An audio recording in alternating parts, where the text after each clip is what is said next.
At my husband's company dinner, his coworker laughed and said, "How does it feel to be a loser? Your husband earns and you just sit at home." Everyone laughed, including my husband except me. I smiled and asked the CEO, "How does it feel to know this loser owns 67% of your company?" The room went silent.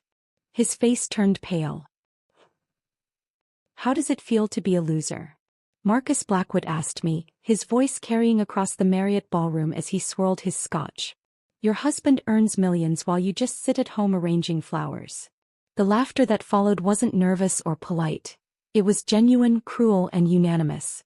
Even my husband Richard raised his champagne glass in amused agreement.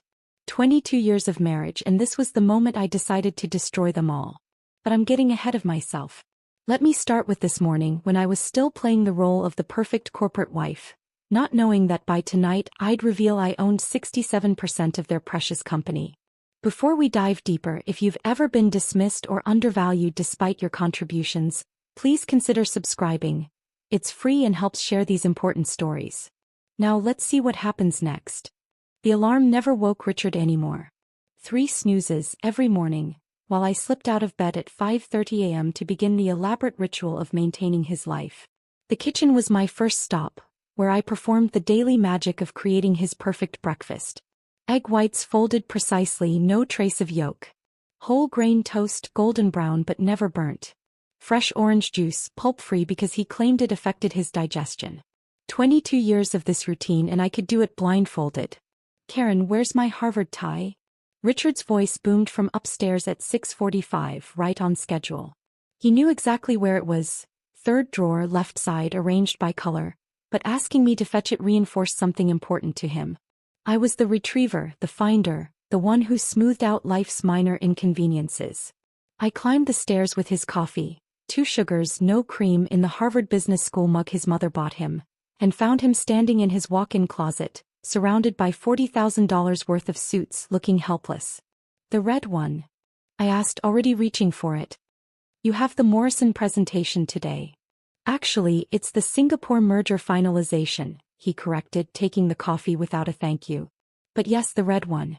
Power color." He said it like I hadn't been tracking his calendar for 2 decades, like I hadn't typed up his talking points last night while he watched golf. I tied the Windsor knot while he stood there, checking his phone, scrolling through emails from people who actually mattered to him. "Don't wait up tonight," he said, adjusting the tie I'd just perfected. "Company dinner at the Marriott. Black dress would be appropriate." Appropriate. After 22 years, I'd become something that was either appropriate or inappropriate, never just myself. Lunch with Mother at the country club was its own form of torture. She sat across from me at our usual table, the one overlooking the tennis courts where she'd once hoped I'd celebrate my own victories instead of my husband's. "Richard must be thrilled about the promotion," she said, though her tone suggested anything but thrill. "Senior vice president. Your father would have been impressed." My father would have been devastated, actually. He'd sent me to Columbia Business School. He'd celebrated when Goldman Sachs offered me that analyst position. He'd believed I'd conquer Wall Street, not become a suburban housewife whose greatest achievement was remembering her husband's coffee order. "You look tired, dear," Mother continued, studying my face with that surgical precision Mother's perfect over decades. "Are you taking those vitamins I recommended?" "I'm fine, Mother. You used to say that when you were struggling at Columbia too. Right before you quit." She set down her fork, her Caesar salad barely touched. "For him. I didn't quit. I made a choice." "Yes, and look where that choice led you." She gestured vaguely at my St. John's suit, my pearl earrings, my entire existence. "Playing dress-up for his colleagues while your brain rots in that big house." I wanted to tell her about Greystone Capital then. About the investment firm I'd built in secret using Dad's insurance money. About the 67% of Nexus Industries I'd acquired through shell companies. About how Richard's entire career existed because I'd orchestrated it from the shadows. But I couldn't. Not yet. The afternoon disappeared in preparation for tonight's dinner. Hair salon at 2, where they covered the gray that Richard pretended not to notice. Manicure at 3:30, neutral pink because anything else was trying too hard. Home by 4:45 to select the black dress he'd already chosen for me. My phone buzzed as I was applying makeup. Victoria Lawson, my attorney and the only person who knew my secret. Greystone quarterly reports attached. Your portfolio exceeded projections by 47%. You now control enough shares to replace the entire board if needed. I deleted the message immediately, a habit formed from years of hiding my true self. Richard thought I spent my days at charity luncheons and book clubs. He had no idea I'd been slowly, methodically acquiring the very company where he worked, using the inheritance he thought went to our mortgage and his golf club membership. The doorbell rang at 6:15. Richard, home just long enough to change his shirt and cologne before the dinner. He looked good in his evening suit, I had to admit. The silver at his temples gave him that distinguished air that made junior executives hang on his every word. Ready? He asked, checking his Rolex. We can't be late. James specifically requested our presence at the executive table. Our presence. As if I was anything more than a mandatory accessory like cufflinks or a pocket square. The drive to the Marriott was silent except for Richard's phone calls. 3 different conversations about quarterly projections, 2 mentions of the Singapore merger, and 1 laugh-filled exchange with Marcus about some junior analyst's mistake. Not once did he look at me or ask about my day. As we pulled up to the valet, he finally turned to me. Remember, Karen, just smile and let me handle the conversation. These people don't care about your little hobbies. My little hobbies. Like the investment portfolio worth more than his entire career. Like the company shares that could end his professional life with a single phone call to the board. Of course, Richard, I said, perfecting the smile I'd worn for 22 years. I know my place. I stepped out of the car, smoothing my appropriate black dress, not knowing that in 3 hours Marcus Blackwood would call me a loser. Not knowing Richard would laugh. Not knowing that I'd finally drop the mask and reveal that the perfect corporate wife they'd all dismissed owned everything they held dear. But for now I walked through those grand doors ready to play my part one last time. The marble floors reflected the chandelier light, and I took my usual position at the 3rd table from the window. Close enough to seem involved, far enough to remain invisible. The perfect corporate wife, counting down the minutes until her resurrection. The perfect corporate wife, counting down the minutes until her resurrection, or so I thought. What I hadn't counted on was Marcus Blackwood deciding tonight was the night to make me his entertainment. I'd just settled into my seat, the leather still cool against my legs, when his shadow fell across my table. Marcus moved through the ballroom with the confidence of a man who'd never been told no, his Italian shoes clicking against marble, announcing his arrival before his voice did. Well. Karen Winters hiding in the corner as usual. His Rolex caught the chandelier light as he pulled out the chair beside me without invitation, the metal scraping against the floor in a way that made nearby conversations pause. The cologne hit me next, Tom Ford applied with the subtlety of a fire hose. I'm not hiding, Marcus. Just enjoying my wine. Of course you are. He signaled the waiter for another scotch, then turned his full attention to me, eyes scanning like he was appraising real estate. Richard tells me you keep yourself busy these days. What is it you do exactly? Pilates? Maybe some charity work. The condescension dripped from every word. This was Marcus's favorite game, finding the wives at these dinners and dissecting their lives for sport. Last quarter's dinner he'd reduced Tom Bradley's wife to tears asking about her little pottery hobby. I manage our investments, I said, keeping my voice level. His eyebrows shot up in mock surprise. Investments? You mean like choosing between mutual funds at the bank? He laughed, the sound sharp and grating. That's adorable. Richard's lucky to have someone managing the household finances. Very traditional. Actually, I studied finance at Columbia before. Columbia? He interrupted, his voice rising so the adjacent tables could hear. No kidding. And you used that Ivy League education for what, exactly? Clipping coupons? Planning the grocery budget? Eleanor Harrison turned in her seat 2 tables over, suddenly interested in our conversation. Her husband James, the CEO, glanced our way with mild curiosity. The ripple effect had begun. Marcus's voice was better than a dinner bell for attracting attention. Tell me, Karen, he continued, swirling his scotch, the ice cubes clicking like dice in a casino. What's it like? I'm genuinely curious. You wake up every morning in that beautiful Westchester house, paid for by Richard of course, and then what? Yoga class. Book club with the other wives.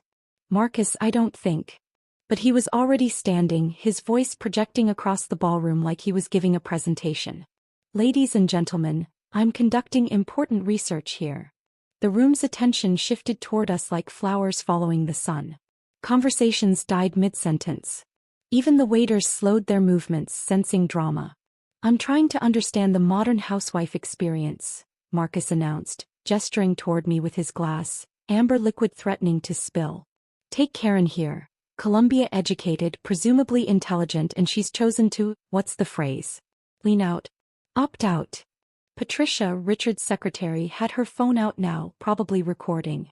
Two junior executives at the bar had turned completely around on their stools to watch. "The question is," Marcus continued, his theatrical performance reaching its crescendo, "how does it feel to be a loser?" The word landed in the sudden silence like a judge's gavel. "I mean seriously," he pressed on, feeding off the nervous laughter beginning to bubble up from various tables. "Your husband earns millions. He's closing deals that reshape entire markets. He's building an empire. And he just, what? Arrange flowers? Plan dinner parties? Wait for him to come home and tell you about the real world." The laughter wasn't nervous anymore. It rolled through the ballroom in waves. Genuine, cruel, unanimous. James Harrison actually raised his bourbon in a mock toast. Eleanor's smirk was visible from across the room, her diamonds catching light as she leaned toward another wife to whisper something that made them both giggle. But none of that compared to what happened next. I turned toward Richard, my vision tunneling as I searched for my husband's face in the crowd. He'd defend me. He had to. 22 years of marriage meant something. The vows we'd exchanged, the life we'd built, the sacrifices I'd made, surely they counted for something. I found him standing near the bar, his champagne flute raised, his face lit with genuine amusement. Not the polite, uncomfortable smile of someone trying to navigate an awkward situation. Not the tight expression of a husband watching his wife be humiliated. He was laughing. Really laughing. His shoulders shook with it. His eyes crinkled at the corners the way they did when he watched his favorite comedians on Netflix. He clinked glasses with another executive, both of them finding my humiliation genuinely entertaining. The room tilted. Or maybe I tilted. The chandelier light suddenly felt too bright, the laughter too loud, echoing off marble and crystal until it seemed to come from everywhere at once. The word loser bounced around the space, defining me, redefining me, erasing 22 years of existence and replacing it with a single devastating label. I thought about the two miscarriages Richard never knew about. The first happened while he was in Tokyo closing a deal. I'd bled alone in our bedroom, too afraid to call him and disrupt his meetings. The second occurred during his Singapore merger. I'd driven myself to the hospital, told the nurses my husband was traveling for business, held my own hand through the pain. I thought about the nights I'd spent alone in our king-sized bed while he entertained clients. The birthdays he'd missed. The anniversary dinners canceled for emergency board meetings. The slow disappearance of the woman I'd been at Columbia, dissolved into the role of Richard's supporting cast. Marcus was still talking, his voice distant now, like hearing someone through water. "Maybe we should start a reality show, Real Housewives of Failed Ambitions." More laughter. Richard's the loudest of all. My hands had been shaking, but they stopped. My heart had been racing, but it slowed. Something inside me, something I'd buried under years of appropriate dresses and neutral nail polish, suddenly cracked open. The wine glass was still in my hand. I set it down with deliberate precision, the base meeting the table with a soft click. My wedding ring, 3 carats, chosen by Richard's mother, caught the light as I released the stem. For 22 years I'd been afraid. Afraid of disrupting Richard's career. Afraid of embarrassing him. Afraid of being too much, too loud, too visible. But sitting there, surrounded by people who saw me as nothing more than a failed ambition, a cautionary tale, a loser, I realized something. I wasn't afraid anymore. The Greystone Capital documents were in my safe at home. 67% ownership of Nexus Industries, acquired quietly over 7 years through shell companies and private equity maneuvers. Richard's entire career, Marcus's job, James Harrison's CEO position. All of it existed at my discretion. They just didn't know it yet. But they were about to. I stood slowly, my movements deliberate and controlled, smoothing my black dress as I rose. The laughter was still echoing through the ballroom, bouncing off crystal and marble, but something in my posture made Marcus hesitate mid-chuckle. You're absolutely right, Marcus. My voice cut through the noise like a blade through silk. Clear. Dangerous. I am a loser. He grinned wider, thinking I was admitting defeat, raising his scotch in mock victory. Others leaned in, sensing fresh blood in the water. A loser who owns 67% of your company. The words hung in the air for a heartbeat, then two, then three. Marcus's glass stopped halfway to his lips. Someone coughed. A fork clattered against a plate. I turned to face James Harrison directly, the CEO who'd barely acknowledged my existence for 7 years. His bourbon was frozen in midair, his face shifting from amusement to confusion. James, how does it feel to know that the loser housewife you've been laughing at controls Nexus Industries through Greystone Capital? The silence that followed was absolute. I could hear the soft hum of the air conditioning, the distant clatter of dishes in the kitchen 3 rooms away, the whisper of Eleanor Harrison's silk dress as she shifted in her seat. Richard's champagne flute slipped from his hand. The crystal shattered against the marble floor with a sound like breaking bones, champagne spreading in a golden puddle that caught the light. Nobody moved to clean it. Nobody moved at all. That's not, James started, his voice cracking. He cleared his throat, tried again. Greystone Capital is a private equity firm out of Manhattan. We've never met the principals. No, I agreed, walking closer to his table, my heels clicking with each step. You haven't. You've met their representative. Every quarter for the past 7 years, you've sent your reports to a post office box in White Plains.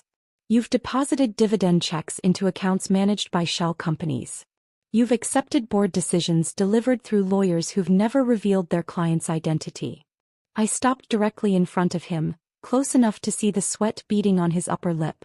7 years ago, Nexus was 48 hours from bankruptcy. My voice carried across the silent ballroom, reaching every corner, every ear. Even the waiters had stopped moving, holding their trays like statues. Brennan Corp's hostile takeover was almost complete. Your stock had dropped 70%. 3 major clients had pulled their contracts. The board was meeting every 6 hours, trying to find a miracle. James's hands were shaking now, bourbon trembling in his glass. Then Greystone Capital appeared. A bailout offer that seemed too good to be true. $40 million in immediate capital. Restructuring of all debt. New credit lines. The only cost was majority ownership, 67% to be exact. I pulled my phone from my purse, opened an encrypted file and set it on James's table. The Greystone Capital letterhead was clearly visible, along with my signature as managing director. My money. My terms. My control. Patricia had her phone out, recording everything. 2 executives near the bar were frantically texting, probably their lawyers. Marcus still hadn't moved, hadn't blinked, his scotch suspended in space like he'd been frozen in amber. Every major decision for the past 7 years, I continued, my voice gaining strength with each word, every executive hire, every bonus package, every strategic pivot, they all required approval from Greystone. From me. I turned to look at Richard, who was standing in a puddle of champagne, his face the color of old paper. Including your promotion to senior vice president, Richard. The board wanted to go with outside talent. But Greystone insisted on promoting internally. I insisted.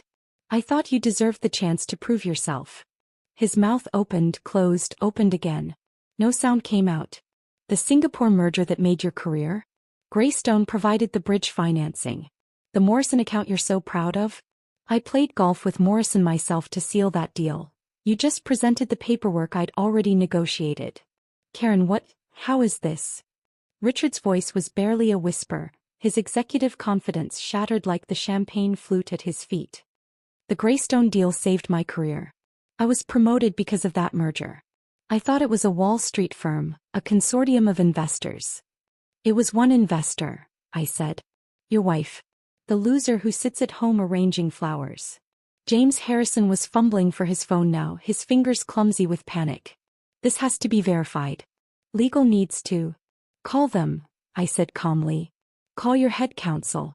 Ask him about the emergency board meeting Tuesday. He received the notice an hour ago. James's face went from red to white as someone answered his call. He turned away, whispering urgently, but we could all hear the response through the phone speaker. Yes, sir. Greystone Capital. They've called an emergency meeting. They have the votes to replace the entire board if they want. Marcus finally found his voice, though it came out strangled. This is impossible. You're just a housewife.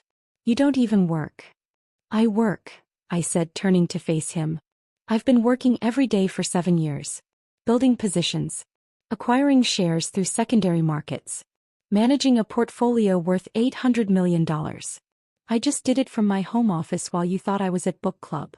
Eleanor Harrison spoke for the first time, her voice shrill with panic. James, what does this mean? The house in the Hamptons, the yacht. It means, I said, picking up my purse with deliberate calm, that the free ride is over. I looked around the room at the faces that had been laughing at me minutes ago. They weren't laughing now. They looked like passengers who'd just realized their captain had abandoned ship. Enjoy the rest of your dinner, I said, adjusting my purse strap. Monday morning, there will be a full forensic audit of executive spending. Every corporate card transaction. Every expense report. Every client entertainment receipt. I started walking toward the exit, my heels marking each step like a countdown. Tuesday, emergency board meeting. We'll be discussing new leadership. Wednesday, Marcus. I paused, turned to look at him over my shoulder. You might want to update your resume. That trip to Vegas last month on the company jet?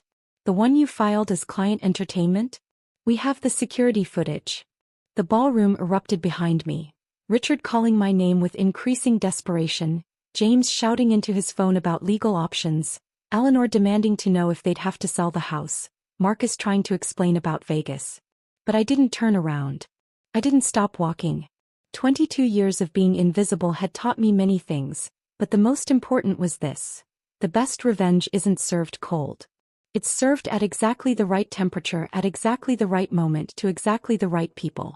The valet brought my car, the Tesla Richard didn't know I owned, and I drove away from the Marriott, leaving my old life in pieces on the marble floor. Behind me, in that ballroom, the kingdom built on my money was already beginning to crumble. The Tesla's autopilot guided me home through empty streets while my phone blazed with notifications.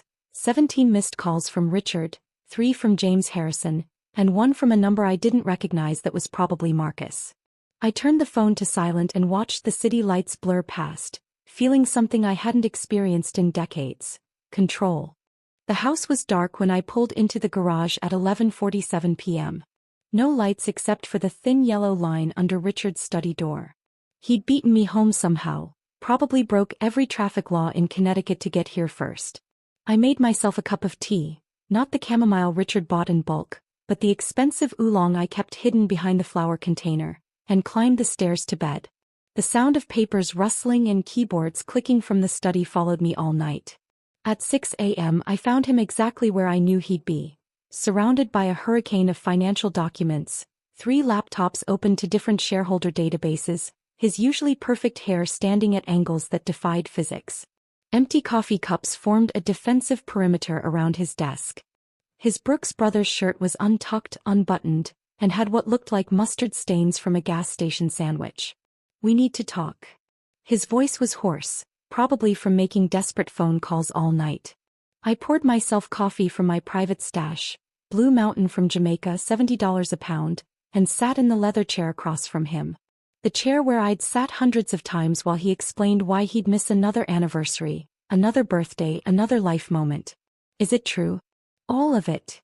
I took a long sip, savoring the rich flavor I'd denied myself whenever he was around. Every word. His hands shook as he pushed a document across the desk, a printout from the SEC database showing Greystone Capital's controlling stake in Nexus Industries. Why didn't you tell me? Karen, we could have been a power couple. We could have run the company together. Think of what we could have accomplished if I'd known. The laugh escaped before I could stop it, sharp and bitter as black coffee. Together? Richard, you told your golf buddies I dabble in investments like it was a cute hobby. You introduced me at last year's Christmas party as someone who used to have career ambitions before she found her true calling as a wife. He flinched but pressed on, his desperation overriding his shame. That was just talk. You know how those guys are. I had to maintain an image. An image of what? A successful man with a decorative wife? A breadwinner with a dependent?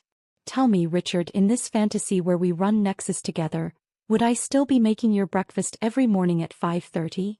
The doorbell rang at exactly 9 a.m., saving him from answering. Victoria Lawson stood on my doorstep with 3 associates, all carrying bankers' boxes and looking like a legal SWAT team. Good morning, Karen. Ready to change some lives? I led them to my home office, the room Richard thought contained my scrapbooking supplies. His jaw dropped as Victoria's team transformed it into a war room, covering every surface with documents, laptops, and evidence boxes.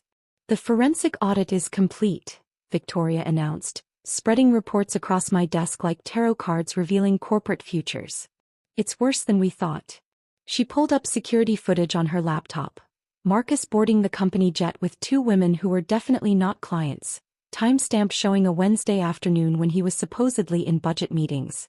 17 trips to Vegas in the past year, all expensed as client entertainment. Total damage, $450,000. The next file showed James Harrison's brother-in-law's consulting firm. $3 million in contracts for services that were never rendered. The company doesn't even have an office. It's registered to a residential address in Jersey. More documents. More corruption. 7 years of executives treating Nexus like their personal piggy bank while I remained silent in the shadows. We can destroy them all, Victoria said, her eyes gleaming with legal bloodlust. The question is, how much damage do you want to inflict? I thought about 22 years of being introduced as Richard's better half, as if I wasn't a whole person. 22 years of having my opinions dismissed, my intelligence undermined, my existence reduced to an accessory. All of it. I want them to feel what it's like to lose everything they thought defined them. Richard was hovering in the doorway, his face gray as old newspaper. Victoria noticed him and smiled with shark-like precision. Mr. Winters, I'd suggest you retain separate counsel. This is going to get complicated. My phone rang just as Victoria was explaining the legal intricacies of corporate takedowns. The screen showed Melissa's face, the photo from her high school graduation where she looked so much like me at that age, before I disappeared into Richard's shadow. Mom? Dad just called me crying. Actually crying. He says you've destroyed his career? What's happening? I stepped onto the balcony, away from Richard's desperate eyes. Your father and his colleagues humiliated me at a company dinner. They called me a loser for being a housewife. They laughed at me, Melissa. Your father laughed along. Silence stretched between California and Connecticut. So I told them the truth. That I own the company. That I've owned it all along. Wait, what? You own Dad's company? I explained about Greystone Capital, about saving Nexus from bankruptcy, about hiding my power for 7 years while being treated like furniture. Another long pause. Then, you mean you've been running things all along? While Dad took credit for being some business genius. Yes. Holy, Mom, that's the most badass thing I've ever heard. It's about time you stopped letting him treat you like staff. Remember when he made you skip my recital for his client dinner? When he forgot your birthday 3 years in a row? When he told everyone at Thanksgiving that you'd given up your little career dreams to support him? I'd forgotten she'd been listening all those years, filing away every slight, every dismissal. I'm proud of you, Mom. For finally standing up. After we hung up, I found Victoria had set up a laptop showing Nexus's internal communications system. I thought you might want to see this, she said. An anonymous email had reached every Nexus employee 2 hours ago. The subject line, what your executives don't want you to know.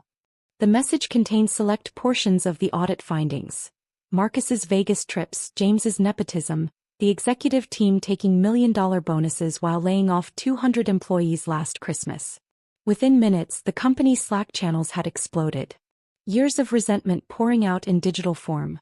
Did you send this? I asked Victoria. He shrugged. Whistleblowers are protected by law. Could have been anyone with access to this information.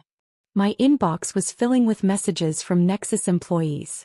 The most surprising was from Patricia, Richard's secretary. Mrs. Winters, we always knew you were different. You remembered our names. You asked about our families. You treated us like people, not servants. Thank you for finally holding them accountable. More messages flooded in. Stories of harassment ignored by HR. Qualified women passed over for promotions. Executives taking credit for their subordinates' work. The revolution I'd started had found its own momentum, fueled by years of accumulated injustice. Richard stood in the doorway, watching his world crumble in real time on multiple screens. "You planned this," he whispered. "You've been planning this for years." "No, Richard. I've been surviving for years. The planning started last night when you laughed while they called me a loser." "You planned this," he whispered. "You've been planning this for years." "No, Richard. I've been surviving for years. The planning started last night when you laughed while they called me a loser." Victoria checked her watch and smiled. "It's 8:58. Should we watch the show?" She opened her laptop to a financial news site just as the clock hit 9 a.m. Monday morning. The headline appeared immediately: "Breaking. Nexus Industries under SEC investigation following whistleblower report." Within seconds, my phone erupted with notifications.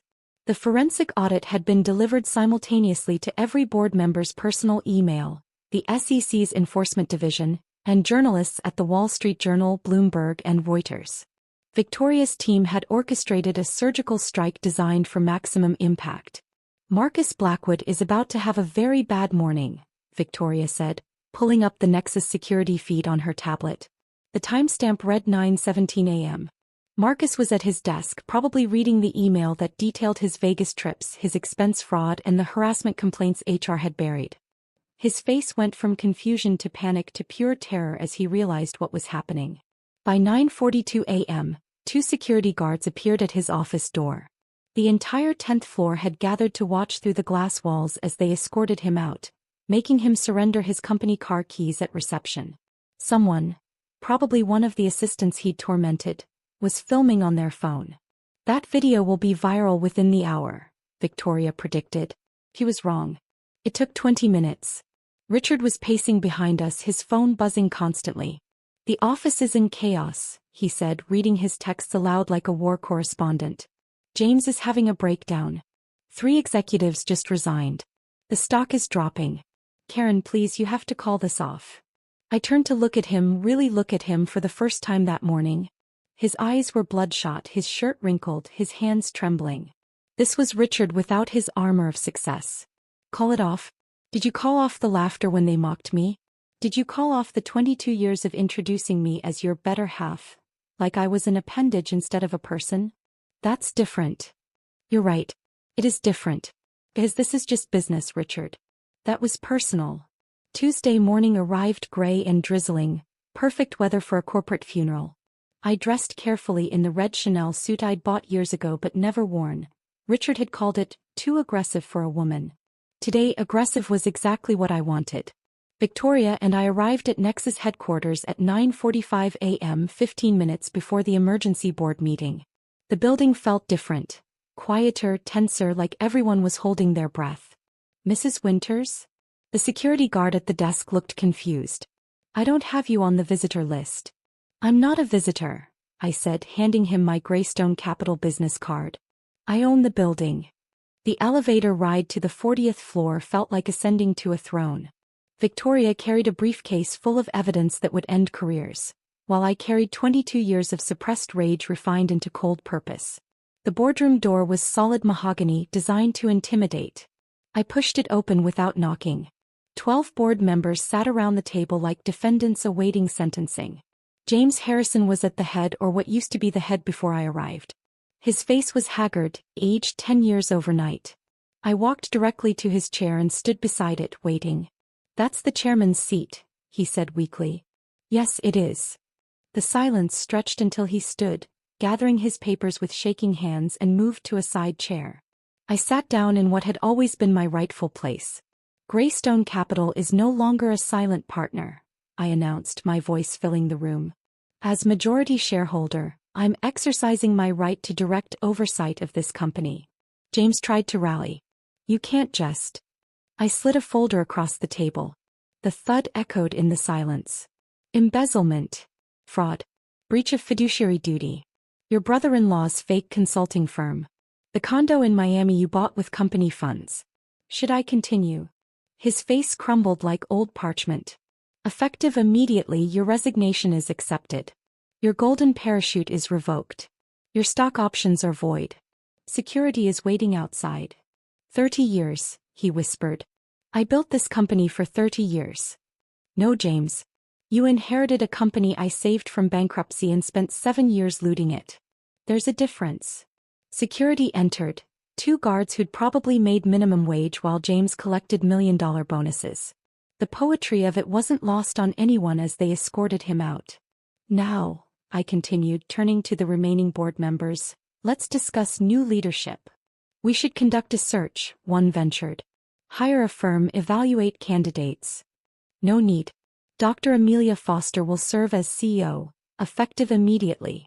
The room erupted in protests. She's just an operations manager. We need someone with CEO experience. The shareholders will revolt. I am the shareholders, I reminded them. And Dr. Foster has been essentially running this company for 5 years while you gentlemen played golf. The door opened and Amelia entered. She wore a simple navy suit but carried herself like she owned the world. Which, in a way, she was about to. Behind her, 2 assistants wheeled in presentation boards. Gentlemen, she began, her voice steady and confident, and Mrs. Winters. This restructuring plan will save Nexus $50 million annually while protecting every single non-executive job. She walked them through her vision, cutting executive perks, not workers. Investing in innovation, not yacht club memberships. Promoting based on merit, not connections. This is what competence looks like, I said when she finished. You've just forgotten because you've been promoting based on golf handicaps instead of ability. That evening I found Richard in our kitchen staring at his phone like it held his death warrant. In a way it did. Brennan Corp offered me a position, he said without looking up. Entry-level business development. 53 years old and they want me to start over as an account coordinator. The same position he'd held at 25. The same position he'd mocked others for still having at 40. They know I'm toxic now. Everyone knows my own wife didn't trust me enough to tell me the truth.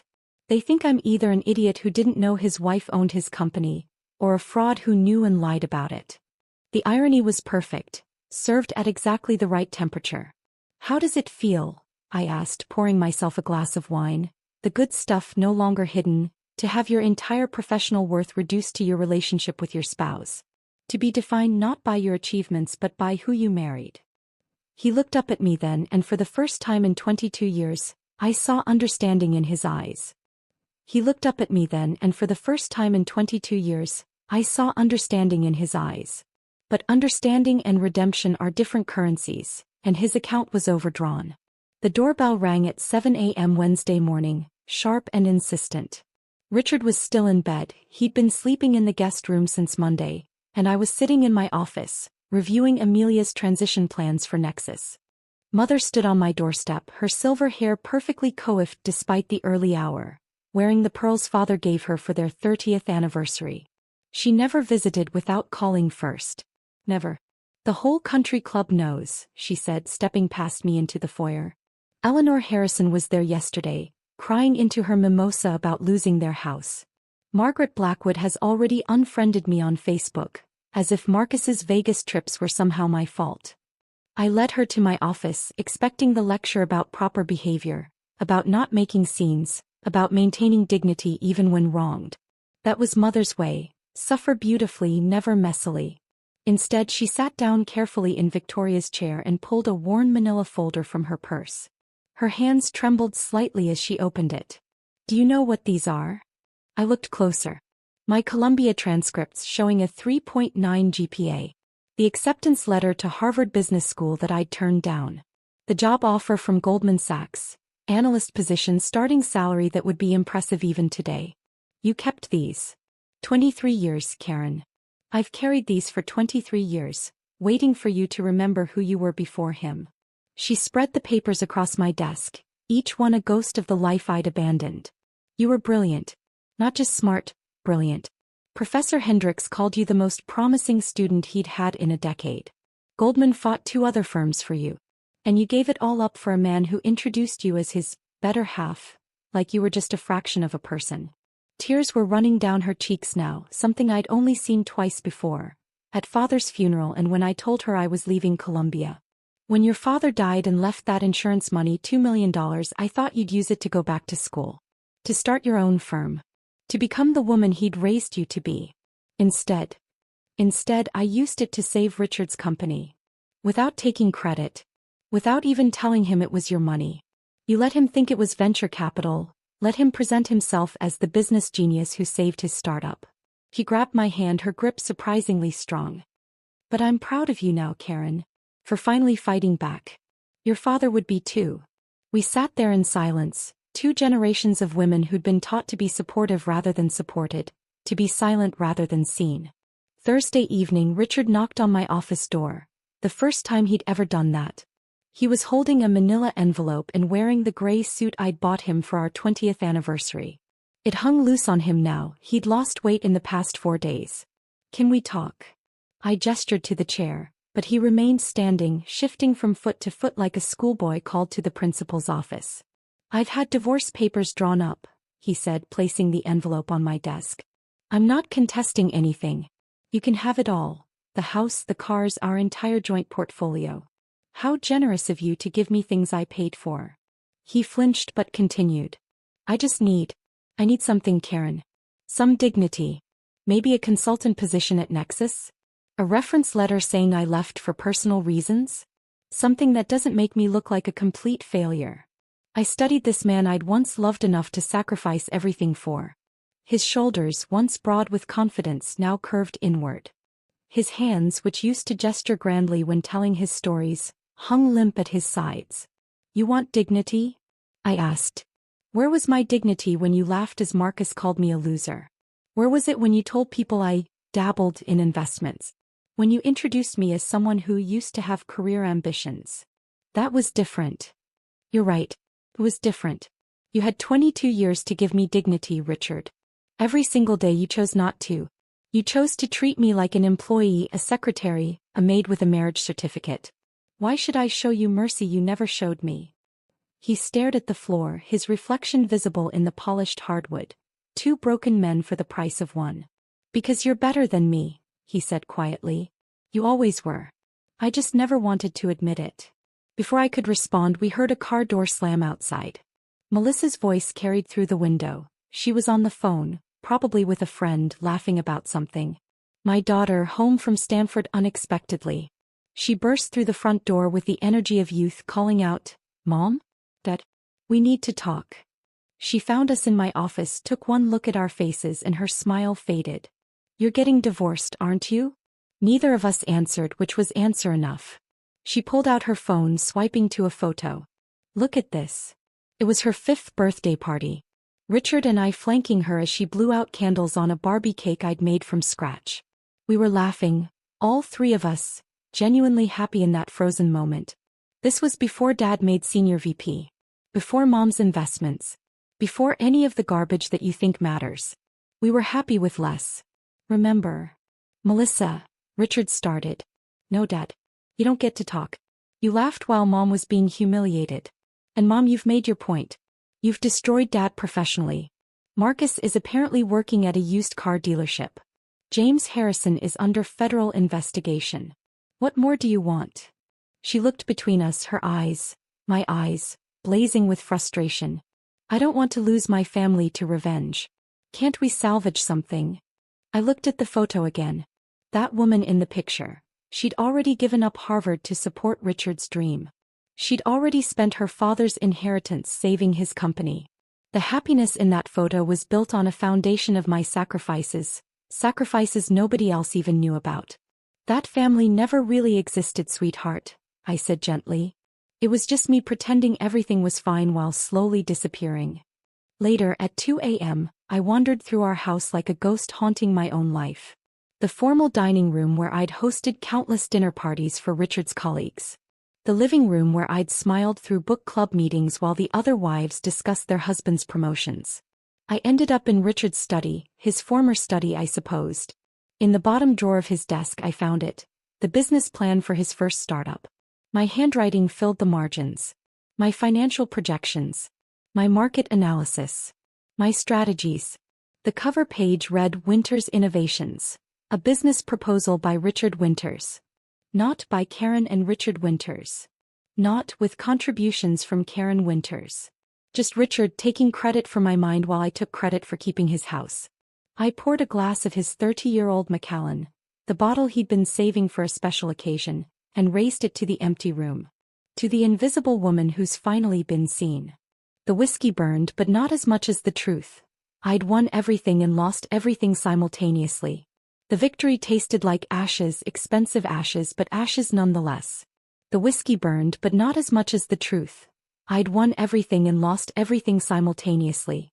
The victory tasted like ashes, expensive ashes, but ashes nonetheless. My phone buzzed at 3 a.m. Victoria's name lit up the screen. "Did I wake you?" she asked, though we both knew I hadn't slept properly in days. "What is it?" "The board wants to move the emergency shareholder meeting to Friday. Same venue as last week's dinner, the Marriott Grand Ballroom. They think familiar territory will give them an advantage." I almost laughed. They wanted to return to the scene of my humiliation, not realizing they were handing me the perfect stage for their destruction. "Tell them yes. And Victoria? Make sure the media knows. I want cameras." Friday arrived wrapped in sunshine that felt like cosmic irony. I chose my outfit carefully, a white Armani suit I'd bought years ago but never had the courage to wear. Richard had called it too bold, which made it perfect for today. The Marriott's Grand Ballroom had been transformed. Gone were the round dinner tables where executives had laughed at me. Instead, 300 chairs faced a raised platform, a projection screen behind the podium large enough that no one could miss what I was about to show them. The crowd was a mix of shareholders, employees, and media. CNN had sent a crew. The Wall Street Journal had 3 reporters present. Every financial blog worth reading had someone in attendance. I stood backstage watching Richard enter through the main doors. He'd chosen a seat in the very back row, probably hoping to slip out unnoticed when things got difficult. He had no idea how difficult they were about to get. At exactly 10 a.m. I walked onto that stage, my heels clicking the same rhythm that had marked my exit a week ago. The murmuring crowd fell silent. "Ladies and gentlemen," I began, my voice carrying to every corner of the room. "My name is Karen Winters, and through Greystone Capital, I am the majority shareholder of Nexus Industries." The presentation clicked to life behind me, a simple slide showing Greystone's 67% ownership stake. For 7 years I've been silent while executives treated this company like their personal piggy bank. Silent while they destroyed the culture. Silent while they built a boys' club on the foundation of my investment.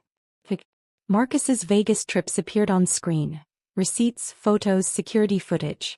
Marcus Blackwood, who last week called me a loser housewife, spent $450,000 of company money on personal entertainment. James's fraudulent contracts filled the screen. James Harrison funneled $3 million to his brother-in-law's fake consulting firm. Executive bonuses versus employee layoffs. A graph that looked like a crime scene. While laying off 200 workers last Christmas, executives gave themselves 7-figure bonuses. A murmur rippled through the crowd. Employees in the audience were recording on their phones. Good. I wanted this viral by noon. Effective immediately, I continued, Nexus Industries will be restructured from the ground up. New leadership. New culture. New values. A hand shot up in the press section. Wall Street Journal by the lanyard. "Mrs. Winters, what about your husband's role in this scandal?" I found Richard in the back row. Our eyes met across 300 people, 22 years of marriage compressed into a single moment. "Richard Winters has submitted his resignation," I said, never breaking eye contact with him. "An investigation found he knowingly benefited from executive corruption while claiming ignorance." Richard started to stand to leave, but I wasn't finished. "Mr. Winters will receive no severance package. No references. No golden parachute. The man who built his career on his wife's money, his wife's connections, and his wife's strategies, while calling her a trophy, is no longer associated with Nexus Industries in any capacity." He stood frozen as phones swiveled toward him, everyone suddenly recognizing the former senior VP slinking toward the exit. "The business community should know exactly what kind of man they're dealing with," I added. "Someone who laughs when his wife is called a loser, then discovers she owns his entire world." Richard finally made it to the door, but not before 50 phones captured his retreat. The video would be viral within minutes. The executive who didn't know his wife owned his company. But today isn't about destruction, I continued, turning back to the audience. It's about construction. Nexus will donate $10 million to establish the Phoenix Foundation. The screen behind me shifted to show the foundation's mission statement. This foundation will provide scholarships and mentorship for women whose careers were derailed. Women who were told they were just housewives while holding their families together. Female executives passed over for promotion because they didn't golf with the boys. Every brilliant mind dismissed because it came in a dress. This is for you. The applause started slowly, led by the female employees, but it grew until the entire room was clapping. I noticed Eleanor Harrison in the third row, tears streaming down her carefully made-up face. She'd been James's wife for 35 years, invisible at every company function, introduced as James's better half, just like I'd been Richard's. After the meeting, Eleanor approached me, her voice barely a whisper. I have a degree from Yale, she said. I was going to be a doctor. But James needed support for his career and I disappeared. You don't have to be invisible anymore, I told her. None of us do. The afternoon brought one final piece of business. Security footage of Marcus's Vegas adventures had mysteriously appeared on every major news outlet's desk. TMZ had it online within an hour. But the real destruction came from the email trail Victoria had uncovered. Marcus planning to sabotage female colleagues, including detailed strategies to undermine Amelia Foster's projects. By 6 p.m. his LinkedIn profile was a disaster zone. Women he'd harassed over the years found courage in numbers, sharing their stories in the comments. Former colleagues detailed his bullying. One brave intern posted screenshots of inappropriate messages he'd sent her. At midnight my phone buzzed with a text from an unknown number. I knew it was Marcus. You've destroyed my life. I typed back carefully, no Marcus. I've revealed it. There's a difference. I set down my phone and walked to the window overlooking the city. Somewhere out there Richard was learning to be nobody special. Marcus was discovering what it meant to be truly seen. James was probably consulting with lawyers who couldn't help him. And I was finally, after 22 years, visible. The white suit hung in my closet, still pristine despite the day's battles. Tomorrow I'd wear something else, be someone else. Not Richard's wife, not even Greystone Capital's owner. Just Karen Winters, whoever that turned out to be. The city lights twinkled below like earthbound stars, each one representing someone's dream, someone's struggle, someone's triumph. Tonight, for the first time in decades, one of those lights was mine.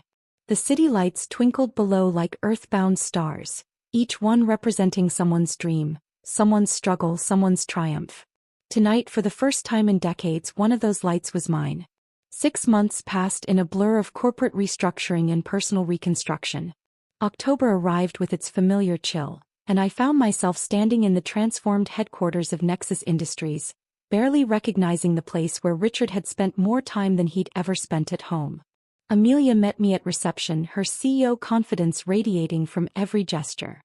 40% profit increase, she said without preamble, leading me through halls that hummed with different energy.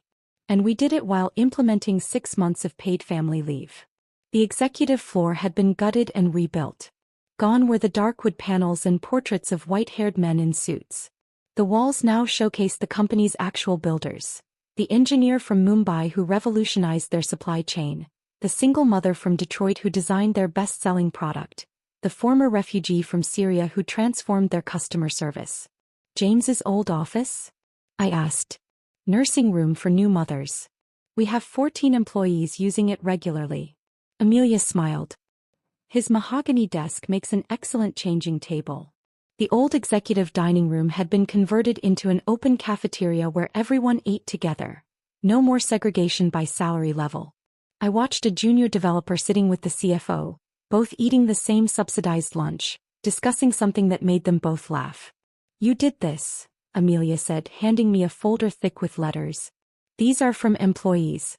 They wanted to thank you for saving their jobs, for changing the culture, for giving them hope. I opened one at random. Mrs. Winters, I've worked here for 15 years. For the first time I feel valued. My ideas matter. My voice is heard. Thank you for burning down the old boys club so we could build something better. I just lit the match, I said. You built this. Spring brought Melissa's graduation from Stanford. I arrived early, claiming a seat in the third row, close enough to see her face when she walked across that stage. The crowd filled in around me. Proud parents, grandparents with cameras, siblings looking bored. Then I saw him. Richard stood by the entrance, scanning the crowd uncertainly. He was thinner, his suit off the rack instead of custom-tailored. His hair had gone completely gray in the past 6 months. When our eyes met, he froze. He looked like he might turn and leave, but then started walking toward me, each step careful and measured. "Hello, Karen." His voice was different, quieter, uncertain. The commanding executive tone had been replaced by something almost humble. "Richard." "Hey." He gestured to the empty seat beside me. "It's a free country." We sat in silence for a moment before he spoke again. "I've been in therapy. Twice a week for 6 months. He stared at his hands. No wedding ring, no Rolex. "I understand now what I took from you. What I stole. Not just your money or your ideas, but your identity. Your dreams. 22 years of your life." The apology sounded genuine, but I felt nothing. No anger, no satisfaction, no residual love. Just emptiness where feelings used to live. "I'm glad you're learning," I said, then turned my attention back to the stage. After the ceremony, Melissa found us standing awkwardly apart. "Dad's working at a startup in Palo Alto," she told me later after Richard had shuffled away. "Junior consultant. Makes about what a recent college grad would. He lives in a studio apartment near the train station, takes public transit to work. His co-workers don't know his history and he's terrified they'll find out." The man who'd laughed while I was called a loser now knew exactly how it felt to be one. July brought the Phoenix Foundation's first gala. The ballroom at the Ritz, not the Marriott, never again the Marriott, filled with 25 women whose lives had been transformed. Sarah Chin took the podium first, her hands steady despite the crowd. "I was a surgeon at 30. By 35 I was changing diapers and being introduced as just a mom. The Phoenix Foundation gave me the money and confidence to return to medicine. Next month I start my residency at Mount Sinai."